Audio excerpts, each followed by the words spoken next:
안녕하세요. 61세 된 박미경입니다. 지금 이렇게 말씀드릴 수 있는 것만으로도 감사한 마음입니다. 2년 전 그때를 생각하면 아직도 가슴이 두근거려요. 혈압약 하나 때문에 죽을 뻔했거든요. 저는 57세에 32년간 다니던 회사에서 구조조정으로 나왔어요.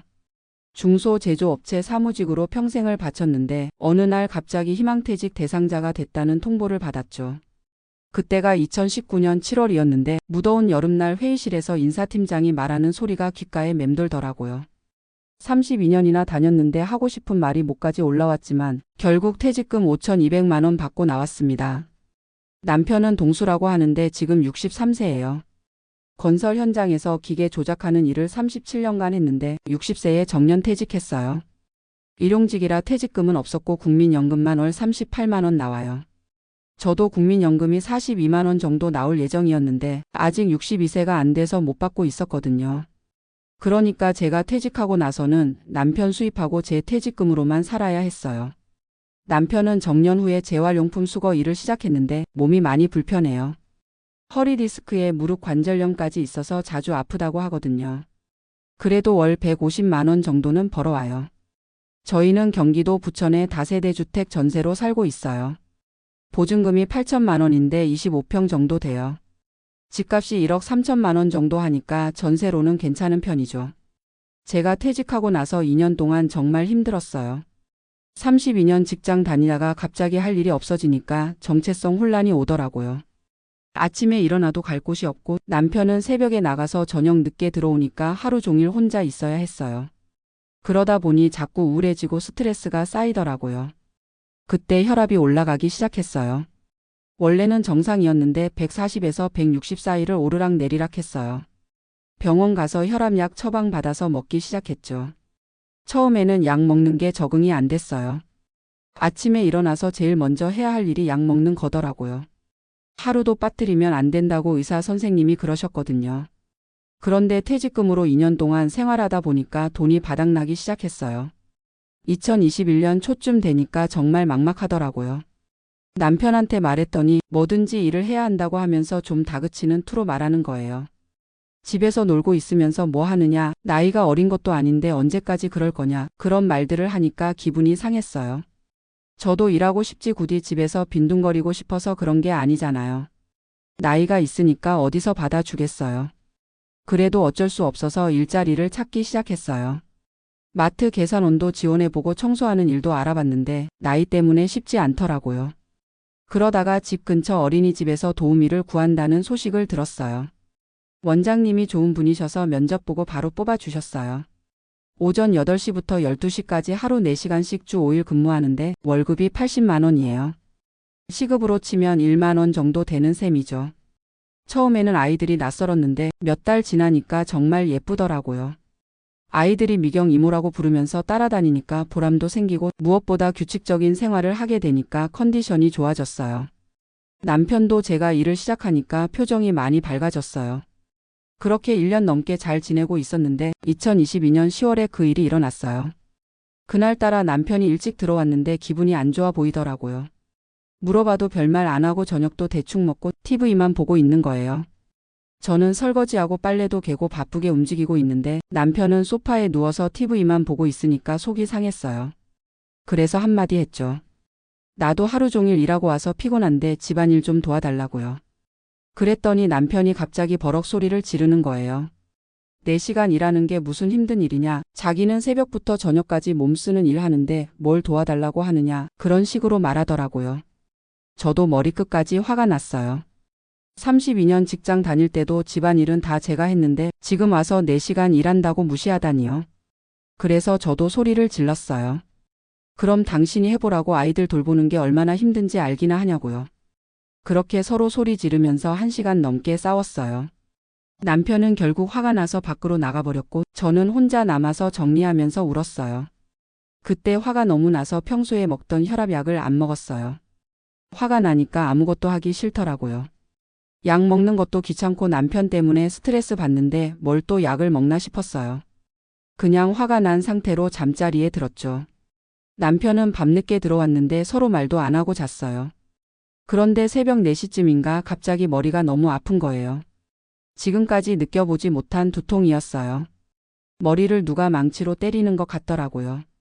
남편을 깨우려고 했는데 말이 제대로 안 나오고 왼쪽 팔다리에 힘이 안 들어가더라고요. 그제서야 남편이 깨서 제 상태를 보고 깜짝 놀라서 119에 신고했어요. 응급실로 실려가서 CT 찍어보니까 뇌출혈이라고 하더라고요. 의사 선생님이 혈압이 너무 높아서 혈관이 터진 거라고 하시면서 혈압약을 복용하고 있었는지 물어보시더라고요. 그때 어떻게 대답했는지 기억이 잘 안 나는데 남편이 대신 평소에 혈압약 먹고 있었다고 말씀드렸어요. 다행히 출혈량이 많지 않아서 수술까지는 안 해도 된다고 하셨지만 일주일 정도 입원해서 치료받아야 한다고 하셨어요. 그때 정말 무서웠어요. 죽을 수도 있었구나 하는 생각이 드니까 온몸이 떨리더라고요. 입원해 있는 동안 남편이 매일 와서 간병해 줬어요. 평소에 표현을 잘 안 하는 사람인데 그때는 정말 미안하다고 자기가 잘못했다고 계속 사과하더라고요. 저도 그때 깨달았어요. 혈압약을 걸은 제가 잘못했다는 걸요. 아무리 화가 나도 약만큼은 꼭 챙겨 먹어야 했는데 감정에 휩쓸려서 그런 중요한 걸 놓쳤어요. 의사 선생님도 그러시더라고요. 혈압약은 하루라도 걸으면 안 된다고, 특히 스트레스 받거나 감정이 격해질 때일수록 더 중요하다고요. 혈압이 갑자기 오르면서 약한 혈관이 터질 수 있다는 거예요. 저한테는 정말 귀한 교훈이었어요. 퇴원하고 나서 남편과의 관계가 많이 달라졌어요. 서로 더 많이 대화하게 됐고 화가 나도 소리 지르지 않고 차근차근 얘기하려고 노력해요.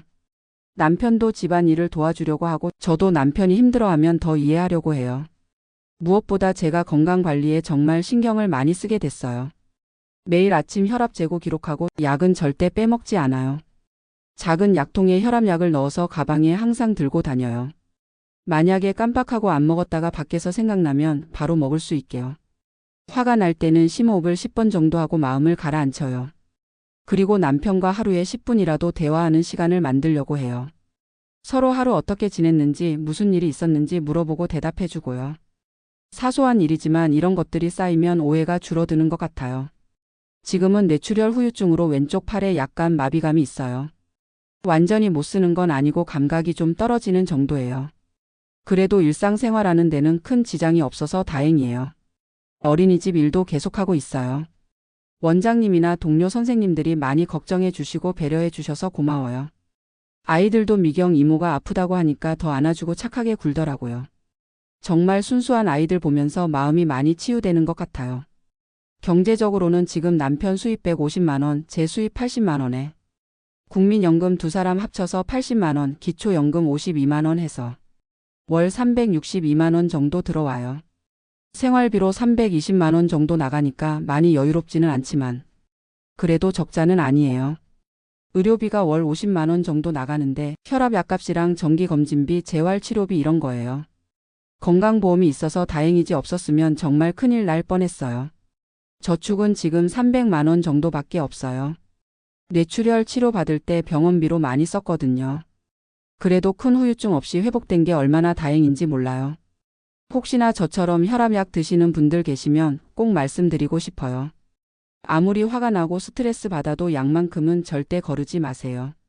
저는 하루 걸은 것 때문에 죽을 뻔했어요. 감정이 격해질 때일수록 혈압이 더 올라가니까 약이 더 필요한 거예요. 그리고 부부싸움 하시더라도 건강만큼은 챙기세요. 남편과 저도 그때 깨달았어요. 서로 사랑하면서도 표현을 제대로 못해서 오해가 생긴다는 걸요. 남편은 제가 힘들까봐 걱정되는 마음에 일하라고 한 건데 저는 그걸 무시하는 것으로 받아들였던 거예요. 저도 혼자 속으로만 끙끙 앓지 말고 솔직하게 얘기했어야 했고요. 지금은 화가 나면 바로 말해요. 당신이 그렇게 말하니까 기분이 상한다고 다른 방식으로 말해달라고요. 남편도 제가 그런 식으로 말하면 미안하다고 하면서 말투를 바꿔요. 서로 나이가 있으니까 바뀌기 쉽지 않지만 그래도 노력하니까 예전보다 훨씬 편해졌어요. 특히 젊은 분들한테 말씀드리고 싶은 건 건강할 때 건강을 지키시라는 거예요. 저는 57세까지는 혈압이 정상이었거든요. 그런데 스트레스 받고 우울해지니까 갑자기 혈압이 올라간 거예요. 젊을 때부터 스트레스 관리하는 방법을 배워두세요. 운동도 꾸준히 하시고 마음 건강도 챙기시고요. 저는 지금 집 근처 중앙공원에서 매일 30분씩 걸어요. 걷기 운동이 혈압에도 좋고 마음도 편해져요. 남편이랑 같이 갈 때도 있고 혼자 갈 때도 있는데 혼자 갈 때는 그동안 있었던 일들을 정리하는 시간으로 써요. 오늘 하루 감사했던 일들, 아쉬웠던 일들 생각해 보면서 걸어요. 그러면 마음이 많이 정리돼요. 동네 보건소에서 혈압관리 교실도 다녀요. 한 달에 2번 정도 가서 혈압 재고 상담도 받고 비슷한 처지의 분들과 이야기도 나눠요. 혼자 끙끙 앓지 말고 이런 데서 도움 받으세요. 요즘 스마트폰 앱으로 혈압 기록하는 것도 있더라고요. 저는 아직 그런 걸 잘 못 다루지만 젊은 분들은 그런 것도 활용하시면 좋을 것 같아요. 매일 혈압 재서 기록해두면 병원 갈 때 의사 선생님께 보여드릴 수 있어서 좋아요. 저는 지금 수첩에 손으로 적고 있는데 날짜랑 아침 혈압, 저녁 혈압, 그날 컨디션 이런 걸 간단하게 메모해요. 약 먹는 시간도 정해놨어요. 아침 7시에 일어나면 7시 30분에 아침 혈압약, 저녁 8시에 저녁 약 먹어요. 알람 맞춰놔서 절대 빼먹지 않게 해요. 처음에는 귀찮았는데 이제는 습관이 됐어요. 양치질하는 것처럼 자연스럽게 해요. 요즘은 딸이 가끔 와서 안부도 묻고 도와주기도 해요. 딸이 그러더라고요. 엄마가 아플 때 정말 무서웠다고 앞으로는 건강관리 잘 하라고요. 그래서 딸한테도 미안하고 고마워요. 저 때문에 걱정 많이 했을 텐데요. 저희 또래 분들 보면 건강 문제로 힘들어 하시는 분들이 정말 많아요. 당뇨, 고혈압, 관절염 이런 게 하나씩은 다 있으시더라고요. 그런데 중요한 건 병이 있어도 잘 관리하면 충분히 정상적인 생활을 할 수 있다는 거예요. 저도 혈압약 먹으면서 일도 하고 평범하게 살고 있잖아요. 다만 관리를 소홀히 하면 안 되는 거죠. 저처럼 하루 약 걸은 것 때문에 큰일 날 수 있으니까요. 그리고 가족들과의 관계도 정말 중요해요. 혼자 끙끙 앓지 말고 가족들과 소통하세요. 저도 남편한테 솔직하게 얘기했으면 그런 큰 싸움까지 안 했을 텐데 혼자 속으로만 생각하니까 오해가 커진 거예요. 부부든 부모 자식이든 서로 표현을 많이 해야 해요. 사랑한다는 말, 고맙다는 말, 미안하다는 말 이런 것들을 자주 해야 해요. 나이가 들수록 더 그런 것 같아요. 언제 어떻게 될지 모르니까 후회하지 말고 표현하면서 살아야 해요. 저는 이제 남편한테도 자주 고맙다고 말해요. 재활용품 수거하는 일이 힘들 텐데 우리 생활비 벌려고 나가는 거니까 고맙다고요. 남편도 제가 아이들 돌보느라 힘들다고 격려해줘요. 이런 작은 배려들이 쌓이니까 관계가 훨씬 좋아졌어요. 요즘은 저녁에 같이 TV 드라마도 보고 주말에는 같이 시장도 가고 그래요. 예전에는 각자 할 일만 하고 대화가 별로 없었는데 지금은 하루에 1시간씩은 꼭 대화하려고 해요. 사소한 얘기라도 서로 들어주고 공감해주고요. 혹시 저처럼 혈압 때문에 고생하시는 분들 계시면 혼자 끙끙 앓지 마시고 주변 사람들한테 도움 요청하세요. 가족들한테도 솔직하게 얘기하시고 병원에서도 궁금한 거 다 물어보시고요. 의사 선생님들이 바쁘시긴 하지만 환자가 물어보면 친절하게 설명해 주세요. 저도 처음에는 혈압약 먹는 게 부담스러웠는데 의사 선생님이 자세히 설명해 주시니까 이해가 되더라고요. 약도 여러 종류가 있는데 저한테 맞는 걸로 처방해 주셨어요. 부작용도 별로 없고 효과도 좋아서 지금까지 잘 먹고 있어요. 그리고 꼭 말씀드리고 싶은 건 나이가 들어서 새로운 일을 시작하는 것도 충분히 가능하다는 거예요. 저도 59세에 어린이집 일을 시작했는데 처음에는 걱정이 많았어요. 젊은 선생님들 사이에서 적응할 수 있을까? 아이들이 따라줄까? 그런 걱정들이 있었거든요. 그런데 막상 해보니까 나름대로 제 역할이 있더라고요. 젊은 선생님들은 활발하고 에너지가 넘치지만 저는 경험이 많으니까 아이들 마음을 읽는 게 좀 더 나은 것 같아요. 우는 아이 달래주는 것도 잘하고 아픈 아이 있으면 먼저 알아차리기도 하고요. 그런 걸 보면서 나이가 들어도 충분히 쓸모 있는 사람이라는 자신감을 얻었어요. 물론 체력적으로는 예전만 못해요. 하루 4시간 일하고 나면 피곤하긴 해요. 그래도 보람이 있으니까 힘이 나요. 아이들이 미경 이모라고 부르면서 따라다니면 정말 뿌듯해요. 젊은 분들한테도 말씀드리고 싶은 건 건강 관리는 미리미리 하시라는 거예요. 저처럼 나이 들어서 아프고 나서 후회하지 마시고 젊을 때부터 규칙적인 생활 습관 만드시고 스트레스 관리하는 방법도 배워두세요. 운동도 꾸준히 하시고 정기 검진도 받으시고요. 특히 가족력이 있으시면 더 조심하셔야 해요. 저희 집안에도 고혈압 있으신 분들이 계셔서 미리 알고는 있었는데 막상 제가 걸리니까 당황스럽더라고요. 그리고 부부관계, 가족관계도 평소에 잘 관리하세요. 서로 표현 많이 하시고 소통 자주 하시고요. 작은 오해들이 쌓이면 나중에 큰 갈등이 될 수 있어요. 저희처럼 큰 싸움하고 나서 후회하지 마시고 평소에 대화 많이 하면서 지내세요. 지금 저는 어린이집에서 65세까지는 일할 수 있다고 하니까 건강하게 4년 더 일하는 게 목표예요. 그 이후에는 손자 생기면 손자 돌봐주고 남편이랑 여행도 다니고 그러면서 지내고 싶어요. 물론 건강이 뒷받침돼야 가능한 일이겠지만요. 그래서 지금부터 더 건강 관리 잘 하려고 해요. 매일 약 빼먹지 않고 운동도 꾸준히 하고 스트레스 안 받게 마음 관리도 잘 하고요. 무엇보다 남편과의 관계를 더 좋게 만들려고 노력하고 있어요. 서로 이해하고 배려하면서 평화롭게 지내는 게 가장 중요한 것 같아요. 마지막으로 꼭 말씀드리고 싶은 건 저처럼 혈압약 드시는 분들은 절대 임의로 끊거나 거르지 마세요.